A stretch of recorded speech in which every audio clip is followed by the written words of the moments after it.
શ્રી કૃષ્ણ, રાધે રાધે. આજના નવા વિડીયોમાં ફરી તમારું સ્વાગત છે. મિત્રો, કરંટ વર્ષ ચાલી રહ્યું છે 2024, જે થોડાક જ દિવસોની અંદર 2025 થવાનું છે.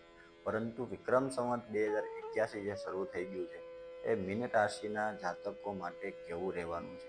આ સંપૂર્ણ વર્ષ દરમિયાન મીન રાશિના જાતકોએ શું કરવું, પોતાની નોકરી જે ચાલે છે એ જ કન્ટિન્યુ કરવી કે બિઝનેસની અંદર જંપ લાવવું, આ સંપૂર્ણ વર્ષ દરમિયાન આપણે શું શું કરવું, આર્થિક રીતે આ વર્ષ આપણા માટે કેવું રહેશે, સગાઈ સગપણના યોગ છે કે કેમ, લગ્ન જીવન કેવું રહેશે, દાંપત્ય જીવન કેવું રહેશે, નોકરી ધંધો કરવો કે કેમ, તબિયત સ્વાસ્થ્ય કેવું રહેશે વગેરે બાબતની અંદર આપણે આ વિડીયોમાં ચર્ચા કરવાના છીએ.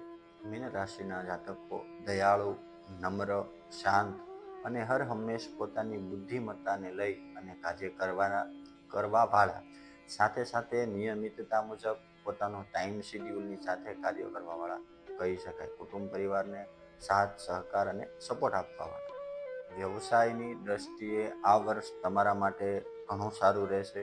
12મા ભાવમાં શનિના સંક્રમણને કારણે આ વર્ષની અંદર તમે ખૂબ જ આગળ વધી અને પ્રગતિ કરશો. કાર્ય થવાની સાથે સાથે તેમાં ઘણી બધી મુશ્કેલીઓ પણ મુકાશે, પરંતુ એપ્રિલ પછી ગુરુ અને શનિના સંક્રમણને કારણે વ્યવસાયિક દ્રષ્ટિએ આ વર્ષ તમારા માટે ખૂબ જ સારું છે.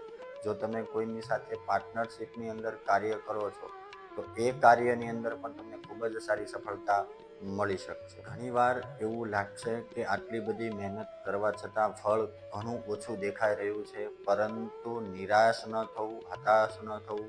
સમય આવે ભાગ્યનો ઉદય થશે અને આ વર્ષની અંદર તમારી મનોકામના પરિપૂર્ણ થશે. પારિવારિક દ્રષ્ટિકોણથી ગુરુના દ્વિતીય ભાવની અંદર સંક્રમણને કારણે કુટુંબ પરિવાર તરફથી ખૂબ જ સાથ સહકાર અને સપોર્ટ તમને આ વર્ષની અંદર મળશે.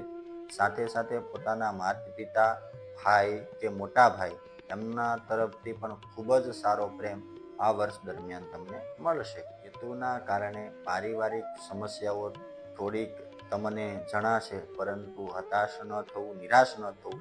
ક્યારેક સમય આવે ત્યારે એકલા બેસી મનન ચિંતન કરી આગળ વધવું. તમારી રાશિમાં રાહુના પ્રભાવને કારણે જો તમને પહેલેથી કોઈ પણ પ્રકારની બીમારી છે તો એના વિશે ખૂબ જ કાળજી રાખો.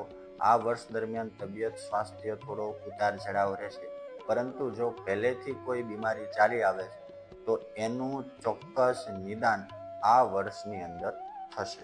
નાણાકીય દ્રષ્ટિકોણથી આ વર્ષ તમારા માટે ખૂબ જ સારું રહેશે, મધ્યમ રહેશે એમ કહીએ તો વાંધો નથી. તમારું બજેટ ઘણીવાર વિખેરાઈ જશે, પરંતુ તમે નિશ્ચિતબદ્ધ તમારે આગળ વધવું. એપ્રિલ મહિના બાદ ધાર્મિક અથવા સામાજિક કાર્યની અંદર તમારા પૈસાનો ખર્ચો થઈ શકે છે, જેના માટે તમારે તત્પર રહેવું. સ્પર્ધાત્મક પરીક્ષાઓ માટે આ વર્ષ મધ્યમ રહેશે.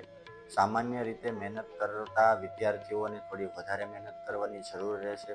સાથે સાથે વાત કરીએ તો છઠ્ઠા ભાવમાં શનિના સંક્રમણને કારણે સ્પર્ધાત્મક પરીક્ષા માટે તૈયારી કરતા વિદ્યાર્થીઓને વિશેષ કાળજી અને તકેદારી રાખવી પડશે. જાતે કરવાના ઉપાયમાં શનિવારના દિવસે બને તો પીપળાના ઝાડની નીચે દીવો કરવો, અથવા મંગળવારે અથવા શનિવારે હનુમાન ચાલીસાનો પાઠ કરવો.